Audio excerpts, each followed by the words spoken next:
ፈርደምኔ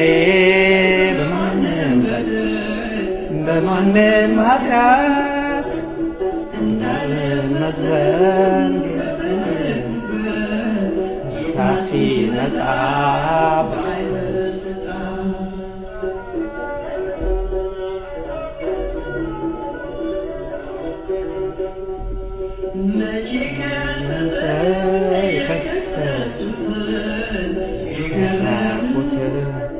አይተናል እንጂ ለጠላቶቹ ምሕረት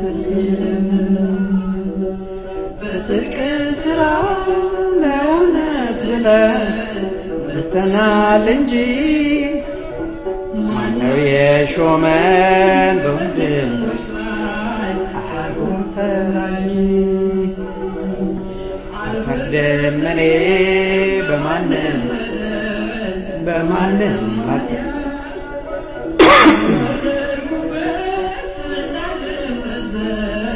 ጌታ ሲመጣ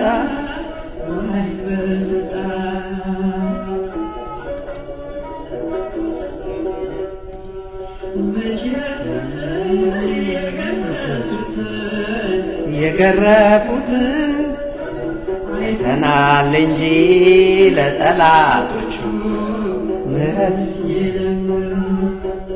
በጽድቅ ሥራ ለእውነት መጥተናል እንጂ ማነው የሾመን በወንድሞች ላይ አርጎን ፈራጅ? አልፈርድም እኔ በማንም ኃጢአት በፈረድኩበት እንዳልመስል ጌታ ሲመጣ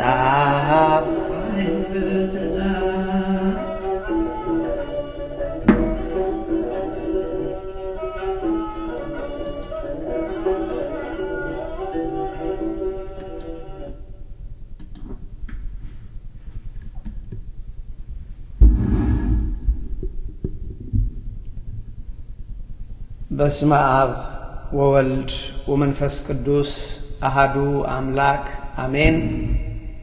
በክርስቶስ ወንድሞቼ እህቶቼ ሆናችሁ እንደምን ከረማችሁ? እንደምን ሰነበታችሁ? በቸርነቱ የጠበቀን የዕድሜ ደሃ ላደረገን የአባቶቻችን የቅዱሳን የነቢያት አምላክ የሐዋርያት አምላክ የጻድቃን የሰማዕታት አምላክ የኛ ፈጣሪ የኛ ጌታ የኛ ንጉሥ ልዑል እግዚአብሔር ስሙ ከአጽናፍ እስከ አጽናፍ የከበረ የተመሰገነ ይሁን። እንደምን አላችሁ? እንደምን ከረማችሁ? ይሄ ቃል አሁን የሚሰማችሁ በኋላም እግዚአብሔር ወዶና ፈቅዶ ቃሉን የምትሰሙ ሁሉ ባላችሁበት ሰላም እግዚአብሔር ይብዛላችሁ። በዝማሬ ያገለገለን ወንድማችን ሊቀ መዘምራን ይልማን እግዚአብሔር አምላክ የበለጠ ጸጋውን አብዝቶ ይስጠው እያልን እንጸልያለን።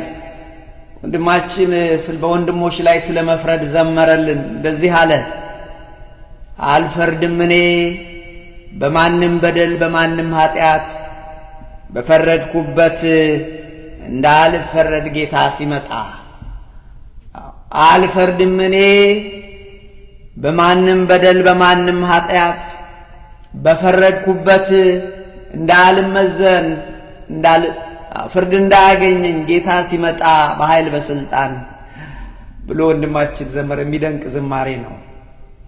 እግዚአብሔር ቢረዳን ወንድሞቼ ዛሬም እኔና እናንተን እግዚአብሔር መንፈስ ቅዱስ የሚያስተምረን እንዳይፈረድባችሁ አትፍረዱ በሰው ላይ በሚል ነው ርዕሳችን። ወንድሞቼ ሌላ ነገር ይዛችሁ ባትሄዱ ይህን ይዛችሁ ይልሁ። እግዚአብሔር ምን ይለናል በዚህ ንጋት እናንተንና እኔን? ልጆቼ እንዳይፈረድባችሁ አትፍረዱ። የዛሬው መልእክቴ ነው። አትፍረዱ እንዳይፈረድባችሁ። በጣም የሚያሳዝነው ወገኖቼ በዚህ ዘመን ንስሐ ያጣ ኃጢአት አንድና አንድ ነገር ምንድነው ብላችሁ ብትሉ ይሄ ነው። በሰዎች በወንድሞች ላይ መፍረድ፣ በወንድሞች ላይ በውሸት መፍረድ፣ ሁለተኛ በውሸት መመስከር። እነዚህ ሁለቱ የአንድ ሳንቲም ሁለት ገጽታዎች ናቸው። በዚህ ዘመን ሁላችን የወደቅንበት ወገኖቼ ንስሐ የማንገባበት የተፈቀደ ኃጢአት ይመስላል። እውነቱን ለመናገር በቃ የተፈቀደ ኃጢአት ልታረጉ ትችላላችሁ ኢትስ ኦኬ የተባለ ይመስላል። ስለዚህ በጣም የሚያሳዝነው ሰው ሁሉ በሰው ላይ ሲፈርድ ያው በሐሰት ሲፈርድ፣ ይሄ ብቻ አይደለም መልሶ ደግሞ በሐሰት ሲመሰክር ኃጢአት መሆኑ ተዘንግቷል። የሚያሳዝነው ወገኖቼ በትንንሾች ዘንድ ሳይሆን በትልልቆች ሰዎች ዘንድ እግዚአብሔር የቀባቸው በትልልቆች ሰዎች ዘንድ አገርን በሚመሩ ቤተ ክርስቲያንን በሚመሩ ዘንድ እንኳን ወገኖቼ መፍረድም ሆነ በሐሰት መመስከር ኃጢአት መሆኑ የቀረ ይመስላል። እግዚአብሔር በምድራችን ካዘነባቸው አንዱ ነገር ወገኖቼ ሐቀኝነት ጠፍቷል። በሐሰት መመስከር፣ በሐሰት መፍረድ ሃይማኖት አድርገን ይዘነዋል። ክርስቶስን ማምለክ ትተን ወገኖቼ ቀኑን ሙሉ በሐሰት በወንድሞች ላይ ስንፈርድ እንውላለን። ሃይማኖታችን ኢየሱስ ክርስቶስን ማምለክን ትተን ወገኖቼ ቀኑን ሙሉ በወንድሞችን በውሸት እንከሳለን። እግዚአብሔር ዛሬ ንጋት ምን ይለናል? እንዳይፈረድባችሁ እንዳትፈርዱ። ግልጽ አድርጌ ልንገራችሁ፣ በዚህ ዘመን ንስሐ የማይገባበት ላይሰንስ ፍቃድ ያወጣንበት እስኪመስል ድረስ እንፈርዳለን። ማንም ሳይሾመን እንፈርዳለን። እንዴት እንፈርዳለን? እመጣበታለሁ። እሱ ብቻ አይደለም ወገኖቼ፣ እንመሰክራለን። ምን እንትተን እግዚአብሔር በሐሰት አትመስክር ያለውን የእግዚአብሔርን ቃል ወደ ጎን ትተን እንመሰክራለን። ስለዚህ በዚህን ዘመን ኃጢአት ከነገሱ ኃጢአት እነዚህ ናቸው ዋኖቹ። ላይሰንስ የወሰድን ይመስለናል። ንስሐ የሚባል ነገር አያውቃቸውም። ራሳችሁን ጠይቁ። በፈረዳችሁት ንስሐ ገብታችሁ ታውቃላችሁ? ይሄ እንግዲህ ጥያቄ እኔንም ይመለከታል። በዋሸነው ነገር በኋላ እውነት መሆኑን ስናቅ ዝም ብለን ያለፍነው ስንት ነገር አለ። እኛ ውሸት ዋሽተን በኋላ ግን ለካ ነገሩን ተሳስተናል። ስንቶቻችን ንስሐ ገባን? በቃ ከባድ ዘመን ነው። ለዚህ ነው እንግዲህ ርዕሳችን እንዳይፈረድባችሁ እናንተ አትፍረዱ፣ እናንተ በሐሰት አትመስክሩ ይለናል እግዚአብሔር መንፈስ ቅዱስ። ዛሬ እናንተንም እኔንም እግዚአብሔር ይለኛል። እና በጣም የሚገርመው ነገር ወገኖቼ በሰው ላይ መፍረድ በጣም ቀላል ነው። ፕሊዝ አንደርስታንድ ሚ። በሰው ላይ መፍረድ ቀላል ነው። እውነት ያልሆነን ነገር ሳያጣሩ ለሰዎች ሄዶ ማዛባት ማራባት ቀላል ነው። ከባዱ ምን መሰላችሁ? መስራት ከባድ ነው። መስራት ከባድ ነው። ወይም ደግሞ የዘራነው ውሸት መሰብሰብ ከባድ ነው አንዴ ውሸት መሆኑ ከታወቀ በኋላ። ስለዚህ ለዚህ ነው እግዚአብሔር እንዳይፈረድባችሁ አትፍረዱ ይላል። እንግዲህ ይህን ቃል ማን ተናገረ? ወንድሞቼ የኔ ቃል አይደለም፣ እንዳትሳሳቱ። የኔ ቃል አይደለም። በምንም ተአምር I will try all my best እግዚአብሔር ያላለኝ ይላል ማለት ለምን ነገ ጠየቅበታለሁ። አያችሁ ወንድሞቼ፣ ምእመናን ወይም የእግዚአብሔርን ቃል የሚሰሙ ሰዎች ቢጠየቁ በራሳቸው ኃጢአት ነው። አገልጋዮች ግን በሁለት ኃጢአት ይጠየቃሉ። አንድ በራሳቸው ኃጢአት በሰሩት፣ ሁለት እግዚአብሔር ያላላቸውን ነገር እግዚአብሔር እንደዚህ ብሏል ብለው ሰውን ሲያስተምሩ የማይገባ ነገር እንጠይቃለን። ስለዚህ እግዚአብሔር ያላለውን ነገር ወንድሞች መቼም ካለማወቅ መቼስ ምንም አይደረግም። እግዚአብሔርም እሱን አንደርስታንድ ያደርግ አውቄ ኢንቴንሽናሊ ግን እግዚአብሔር ያላለኝን ብዙ ሰሚ እንዳገኝ ብዬ የዩቱብ ፎሎወሮች እንዳገኝ ብዬ አላደርገውም። ስለዚህ የኔ ቃል አይደለም። የማን ቃል ነው? የኢየሱስ ክርስቶስ የአምላካችን የኢየሱስ ክርስቶስ ለኛ ሲል ደሙን ያፈሰሰው ኢየሱስ ክርስቶስ ምን አለን? እንዳይፈረድባችሁ አትፍረዱ አለ። ስለዚህ ወገኖች በሰው መፍረድ ቀላል ነው። ፈረንጆቹም ጋር ይሄ ነገር በነገራችን ላይ ምን ይላሉ? ዶንት ጃጅ ዶንት ጃጅ others it is common ነው፣ የታወቀ ነው። ከመጽሐፍ ቅዱስ እንዳለ ወስዶት ዶንት ጃጅ። ስለ ሰው ስታወሩ ኖ ፕሊዝ ዶንት ጃጅ፣ ወይ ደግሞ ዶንት ጃጅ ሚ ዶንት ጃጅ ሚ ዶንት ጃጅ አትፍረድ። ከመጽሐፍ ቅዱስ ይወጣል። እግዚአብሔር እንደዚህ ይለናል ወገኖች። በስንቶች ላይ እኛ ፈርደናል፣ በስንቶች ላይ እኛ ፈርደናል። ባላወቅነው ባላጣራነው እውነት ይሁን ውሸት ባላወቅነው ፈርደናል። የሚያሳዝነው ከፈረድን በኋላ ወንድሜ እኔ እንኳን አላቅም እኔ ግን አልፈርድም በሰው ስንላቸው እኔ እኮ ፈራጅ አይደለሁም እኔም አልፈርድም። ወንድሜ ፈረድክ እኮ ቢያንስ ወንድሜ ለኔ ስትነግረኝ አምጥተህ እውነት ያልሆነውን ነገር መሰከርክ እኮ በሐሰት። እውነተኛ ከሆነ የተናገርከው ነገር እውነት ከሆነ አትጠየቅበትም። እውነት ከሆነ እግዚአብሔር ችግሩ አይደለም። የሆነውን ነገር ፋክትን ቁጭ አደረክ አትጠየቅበትም። ለምሳሌ ፀሐይ የሚወጣው ወገኖቼ በምስራቅ ነው። ፀሐይ የሚወጣው በምዕራብ ነው ብለህ ብታወራ this is total lie። ወይ አላወቅም ወይ ውሸት ነው። እንግዲህ ይሄ ምሳሌ ይሰራል አይሰራም አላውቅም። ወይም አንድ ሰው ያላጣራው እከሌ እንደዚህ ሆኗል፣ እከሌ እኮ በጣም ክፉ ጭራቅ ሰው ነው፣ ሰዎች ያሉትን ሰምተ አውሱ እኮ ጭራቅ ነው፣ እንደውም ጭራቅ ነው ለሰው እንኳን ስንነግርኛ እኔም ይገርማችኋል እኔ እኮ እንደውም አብዝተን ስንናገር ለሌላ ሰው እኔም እኮ ጭራውን ጭምር አይቻለሁ እንላለን። ማይ ፍሬንድ ያ ሰውዬ እንዳልከው ያ ሰውዬ እንደነገረ ሌላው ሰው እንደነገረ ጭራቅ ሆኖ ከሆነ አንተም አይቻለሁ እንዳልከው ጭራቅ ካለው አትጠየቅበትም። ነገር ግን ክርስቶስ በአምሳያ የፈጠረውን ሰው ሳታይ ሳታጣራ የሰውን ወሬ ወስደህ ጭራቅ ነው ብትል ፈጣሪው ካንተ ላይ ወገኔ የሱን ስብዕና ጉድለሃልና እግዚአብሔር ይጠይቅሃል። ስለዚህ እንጠንቀቅ።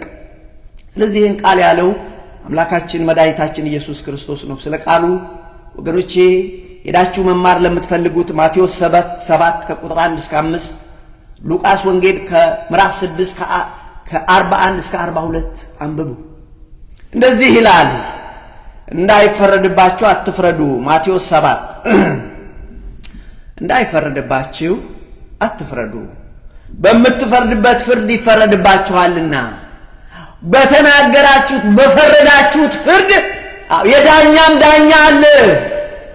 የዳኞች ዳኛ እግዚአብሔር አለ። አንተ በፈረድከው በኋላ እንዳይፈረድብህ። እውነትን ፈርደ ከሆነ ችግር የለውም እሱ እግዚአብሔርን ደስ ያሰኛል እውነት ስትፈርድ። ስለዚህ በምትፈርደው ፍርድ ይፈረድባችኋልና በምትሰፍሩት መሳሪያ ይሰፈርባችኋል፣ በምትመዝነው ሚዛን አንተ ራስህ በኋላ ትመዘናለህ። ይልና ይቀጥላል ቁጥር 3 ላይ በወንድምህ አይን ያለውን ጉድፍ ስለምን ታያለህ?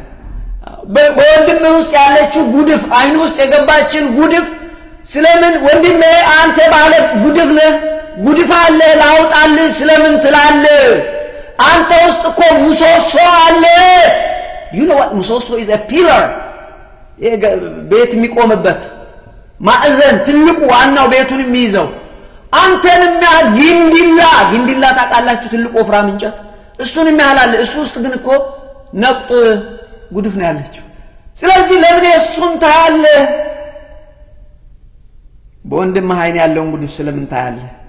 በአይንህ ግን ያለውን ምሰሶ ስለምን አትመለከተውም? ለምን አንተ ውስጥ ያለው ግንዲላ አይታይም? ለምን ወፍራሙ ምሰሶ በአይንህ ውስጥ ያለው ግንዲላ ለምን አይታይም? ወይንም ግን አንተ እንዴት ነው የማታፍረው ይላል ቁጥር 4 ወይም ወንድምህን ለምን እንደዚህ ትለዋለህ? ጉድፍህን ላውጣ ወንድምህን ከአይንህ ጉድፍ ላውጣ ፍቀድልኝ እንዴት ትለዋለህ? ያንተን ግንዲላ ተሸክመ እሱ ጋር እኮ ያለችው ነቁጥ ነች። ያንተ ግንዲላ ግን እንደዚህ ነው። ግንዲላ ታውቃላችሁ? በጣም ወፍራም እንጨት፣ ትልቅ እንጨት ማለት ምሰሶ የሚሆን አየህ። በወንድምህ አይን ያለውን ጉድፍ ስለምን ታያለህ? በአይንህ ግን ያለውን ምሰሶ ስለምን አትመለከትም? ወይም ወንድምህን ጉድፍህን ላውጣልኝ እባክህ ፍቀድልኝ ለምን ትለዋለህ? የራስህን ግንዲላ የራስህን ምሰሶ ሳታወጣ ወይም ወንድምህን ከአይን ጉድፍ ላውጣ ፍቀድልኝ እንዴት ትለዋለህ?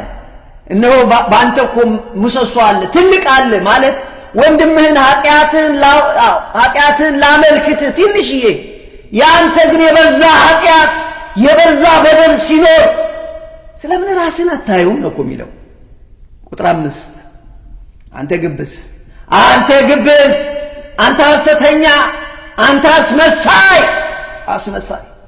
ግብዝ ማለት አስመሳይ፣ ያልሆነውን ሆኖ ራሱን እንደ ጻድቅ ቆጥሮ ጉድፍ አለብህ አንተ ውስጥ ጉድፍ ላውጣልህ። እሱ እኮ ግንዲላ አለው። በነገራችን ላይ ፈሪሳውያንን ደግሞ ደጋግሞ ፈሪሳውያን የእግዚአብሔር ቃል አስተማሪዎች ናቸው፣ የቤተ መቅደስ ሰዎች ናቸው። እንደዚህ እንደኛ ቀሚሳቸውን አሳምረው በሕዝብ መካከል ይሄዳሉ። መምህር መባልን ይወዱታል። ግን ውስጣቸው ሲከፈት የተለሰኑ መቃብሮች ናቸው።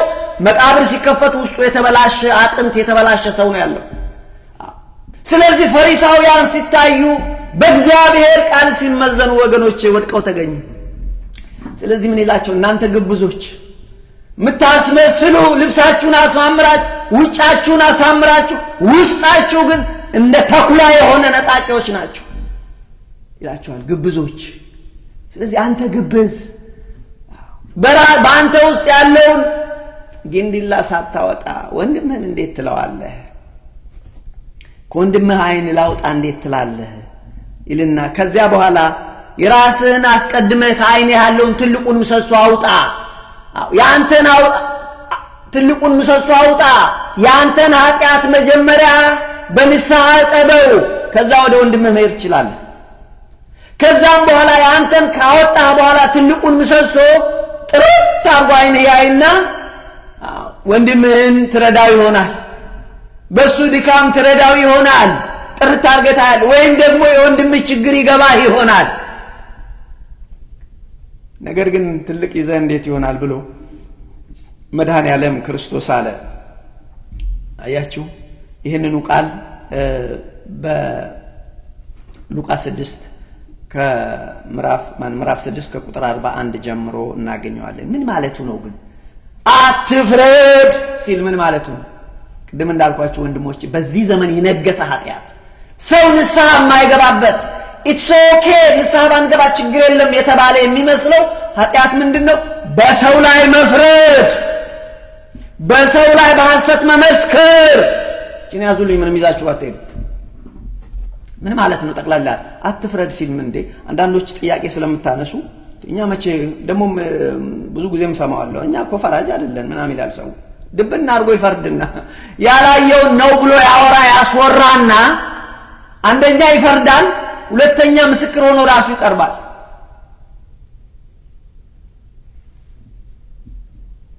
ከዛም በኋላ ስትጠይቁት አይ እኔ እኮ ዳኛ አይደለም እኔ እኮ አልፈርድም እኔ እኮ መፍረድ አይደለም ምን እያደረክ ነው እውነት ከሆነ ችግር የለውም ሳታጣራ ግን የሰማኸውን ሰምተህ እከሌ እኮ እንደዚህ ነው በደለኛ ኃጢአተኛ ነው ብለህ ተናግረህ ከሱ አልፈ መተህ ለኔ ነግረኸኝ ፈርደሃል መስክረሃል በሐሰት በእውነት ከሆነ ችግር የለውም በመሰረቱ በእውነትም ቢሆን ወገኖቼ በተለይ ስለ ሰው ገበና ማውራት ጥቅም የለውም ስለ ሰው በደል ምንም ጥቅም የለውም እግዚአብሔር ደስ አይሰኝ በዚህ አንተ አትጸድቅም በዚህኛ እንጸድቅም ሁላችን ይሄንን አድርገናል እኔን ጨምሮ አድርገናል ለዚህ ነው እግዚአብሔር በዚህ ጠዋት እኔንም የሚያስተምረኝ እናንተንም የሚያስተምር ሁላችን በዚህ ያልበደለ ሰው የለም ለዚህ ነው እኮ በዚህ ዘመን ንስሐ ማንገባበት አንድ ኃጢአት ቢኖር ወይም ሁለት ኃጢአት ቢኖር አንደኛ በሰው መፍረድ ሁለተኛ በወንድም ላይ በሐሰት መመስከር ይሄ የተፈቀደ ይመስላል ግን ምን ማለት ነው ብለን ብንል አትፍረድ ባንተ ይፈረዳል ሲል አንደኛ ተው አትፍረድ ይሄ የፈረድከው ነገር እውነት ወይም ውሸት መሆኑ ነገር አንተ በእግዚአብሔር ፊት ትቆማለህ እውነት ከሆነ ችግር የለም ግን እግዚአብሔር ይፈርድብሃል ሐሰት ከሆነ አትፍረድ ለዚህ ነው ወንድማችን አልፈርድም እኔ በማንም በደል በማንም ኃጢአት በፈረድኩበት እንዳልመዘን ጌታ ሲመጣ በኃይል በስልጣን ስለዚህ ወገኖቼ ዛሬ ብዙዎች ረስተውታል ብዙዎች ላይ ፈርደው እነሱ ረስተው ተኝተውታል they totally forgot about it በፈረዱት ፍርድ ብዙ ዳሜጅ አድርሰዋል ግን እነሱ ረስተውታል ወንድሜ በእግዚአብሔር ዘንድ ግን አይረሳም ንስሐ ካልገባን ስለዚህ በሰው ላይ በፈረዳችሁት ፍርድ በእናንተም ላይ እግዚአብሔር እንዳይፈርድባችሁ ተጠንቀቁ ማለት ነው አንደኛው ይሄ ነው ሁለተኛው እንዳይፈረድባችሁ አትፍረዱ ሲባል ሁለተኛው ምን ማለት ነው ብላችሁ ብትሉ ሰዎች በእናንተ ላይ እንዳይፈርዱባችሁ ዛሬ እዚህ ጋር ቁጭ ብላችሁ በሰው ላይ ፈርዳችኋል በዚህ በፈረዳችሁት ሚዛን ነገም እዛ ጋር እነዛ ሰዎች አቃታቸው ወይም ደግሞ በደሉ አጠፉ በሚለው ቦታ ላይ ስትሆኑ እናንተም ትፈረዳላችሁ ምናልባት በሰው ፈርዳችሁ ነገ ስትገመገሙ ሌሎች ሲመዝኗችሁ እናንተ በመዘናችሁት ሚዛን ስትመዘኑ ቀላችሁ ከተገኛችሁ ሰዎች ይፈርዱባችኋል በዛን ጊዜ ታፍራላችሁ ስለዚህ አትፍረድ ስለዚህ ሁለተኛው ምንድነው ሰዎች በእናንተ ላይ እንዳይፈርዱባችሁ ተጠንቀቁ በሰው ላይ በፈረድከው ፍርድ ነገ በእነሱ ቦታ ትሆንና ሰዎች በአንተ ላይ እንዳይፈርዱብህ እንዳታፍር ተጠንቀቅ እኛ እኮ ማፈር የሚባል የለንም እኮ ወንድሞቼ ስንዋሽ ማፈር የሚባል የለም ማለት አንድ ጊዜ ዋሽተናል ተሳስተናል ሰዎች አሳስቶናል በኋላ እውነት መሆኑን እንኳን ስናቅ እኮ ይቅርታን ጠይቅም እግዚአብሔርን ይቅርታን ጠይቅም እነዛን የዋሸንባቸውን ሰዎች ይቅርታን ጠይቅም we just move on ምንም እንዳልተፈጠረ በአንተ ዘንድ ተረስቶ ይሆናል በእግዚአብሔር ዘንድ አይረሳም ወንድሜ ንስሐ አስፈላጊ ነው ስለዚህ ሁለተኛው ሰዎች በእናንተ ላይ እንዳይፈርዱ ሰዎችን መዘናችሁ እናንተ ማውራት ቀላል ነው መናገር ቀላል ነው መተቸት ቀላል ነው መስራት ግን ከባድ ነው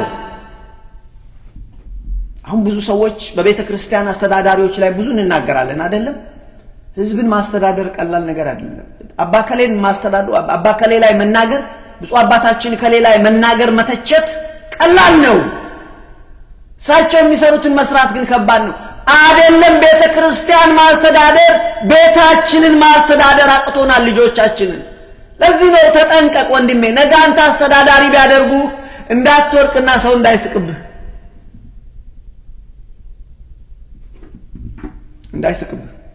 ቀላል እኮ ነው ሰዎችን አቃቂር አውጥቶ መተቸት እኮ ይቻላል ከፈለጋችሁ እኮ እናንተ አሁን አቃቂር አውጥታችሁ እኔን እንደፈለጋችሁ መተቸት ትችላላችሁ ሞራሌን እየነካችሁ ማስቆምም ትችላላችሁ ይሄ ቀላል ነው ከባዱ ግን ቢያንስ ይሄ ወንድማችን እዚች ጋር በጠዋት ቆሟል ስንት ስራ መስራት ሲችል ስንት ነገር ማድረግ ሲችል ስለዚህ እስቲ እንተካው እንግዲህ አስቆመነዋል ሄደን እንተካ ብሎ ግን አንድ ሰው ያቆም እኔ በህይወቴ በቤተ ክርስቲያንም ብዙ ጊዜ አይቻለሁ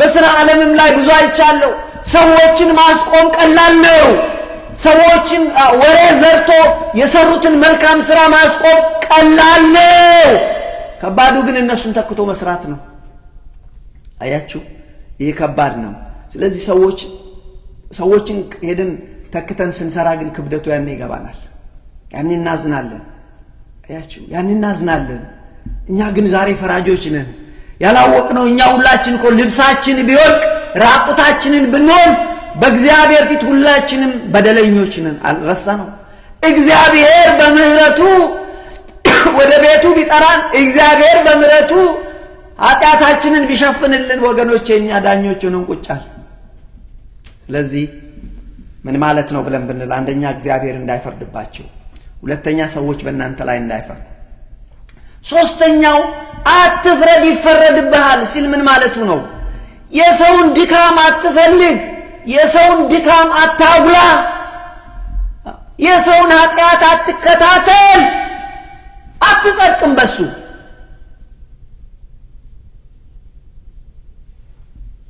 ስለዚህ የሰውን ድካም ለማውጣት ዛሬ ወንድሞቼ ስንቶች ናቸው ዩቲዩብ ከፍተው የሰውን በደል ቀኑን ሙሉ ምን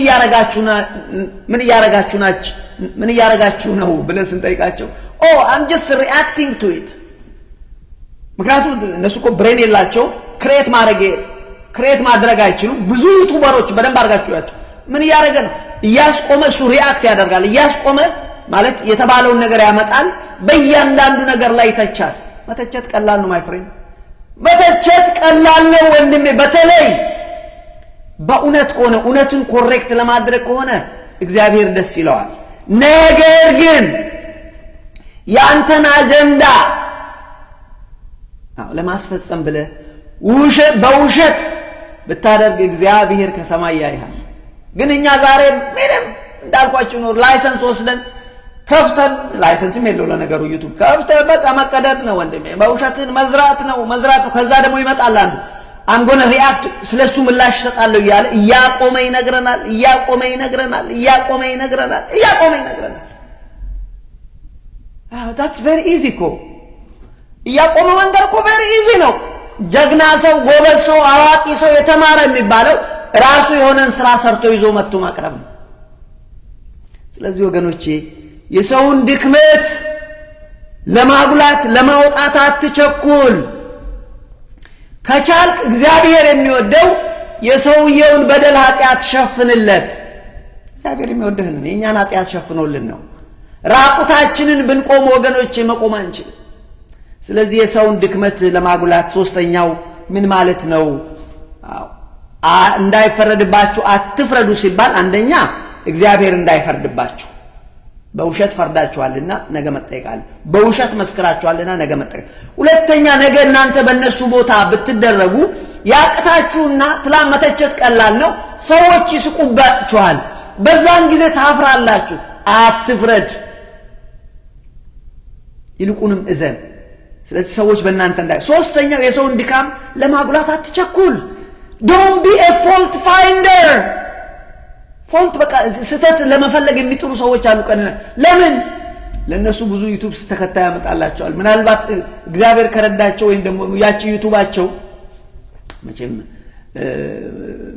እግዚአብሔር እንደዚህ አይነቶቹ ሰዎች ለማለት ሳይሆን ፖይንቴ ከተሳካላቸው ስሙን ያገኙበታል ከዩቲዩብ ስሙን ያገኙበታል ሰውና ጫርሰውም ስሙን ያገኙበታል እነሱ ችግር የለም ስለዚህ ለነሱ እኮ ስራ ነው it's a profession ስለዚህ የሰውን በደል እዛ ጋር አምጥቶ መዘግዘግ ለነሱ ፕሮብሌም የለበት የሚገርማችሁ የሰውን ድክመት ስለዚህ ሶስተኛው የሰውን ድክመት ለማጉላት ለማውጣት አትቸኩል ማለቱ ነው ይልቁን ከቻልክ እግዚአብሔር ደስ ይለው የሰውን በደል ሸፍን ኃጢአቱን ሸፍንለት እርዳው አንሳው ከወደቀበት አራተኛው ምን ማለት ነው እንዳይፈረድባችሁ አትፍረዱ ሲል ምን ማለቱ ነው ራስን ተመልከት የወንድምህን ጉድፍተውና አንተ ውስጥ ያለውን ትልቅ ግንዲላን ሙሶሶን ያንተን በደል እሱ ነው የሚያጸድቀው በደልን ንስሐ ግባ ወደ እግዚአብሔር ተመለስ፣ እግዚአብሔር ይቅር ይላል።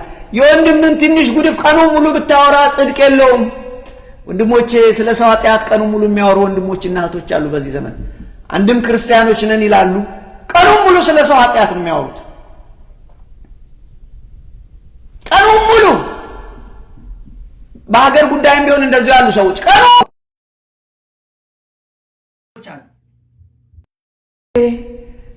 ወንድሜ ነፍስ የምትባል ነገር አለች፣ መግቢያው የት ይሆን? ስለዚህ ዛሬ እግዚአብሔር እኔና እናንተን ስለ ሌሎች ትተን እኔና እናንተን ይኸውላችሁ ምን ይለናል? እንዳይፈረድባችሁ አትፍረዱ።